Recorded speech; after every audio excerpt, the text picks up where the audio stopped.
এত চুল উঠছে এই গরমেতে, এই জন্য ভাবলাম যে একটু অ্যালোভেরা রয়েছে বাড়িতে, অ্যালোভেরা দিয়ে একটু মাথায় তেল দেবো, মানে মিক্স করে করবো, তাই প্যাকটা তৈরি করছি।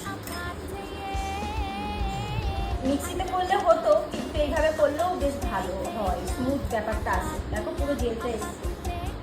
তাড়াতাড়ি করে স্নান টান সেরে যিশুকে স্কুলে আনতে চলে গেছে। আর দেখো যিশু ছুটি হয়ে যাওয়ার পরে এই গাছটাতে উঠছে কীভাবে, মানে এই গাছটাতে কিন্তু সব বাচ্চারাই ওঠে, খুব মজা করে। তারপর আমরা চলে গেছিলাম দুপুরবেলা মা আর আমরা সবাই মিলেই তো গড়িয়াহাটে কিছু কেনাকাটা করার পরে দেখো লস্যি খাচ্ছি, বেশ লস্যিটা ভালোই করেছিল, আর যা গরম পড়েছে তো লস্যিটা খেয়ে কিন্তু বেশ ভালোই লাগছিল, মুডটাও ভালো হয়ে গেছিলো। তারপর চলে গেছিলাম লেক মলে।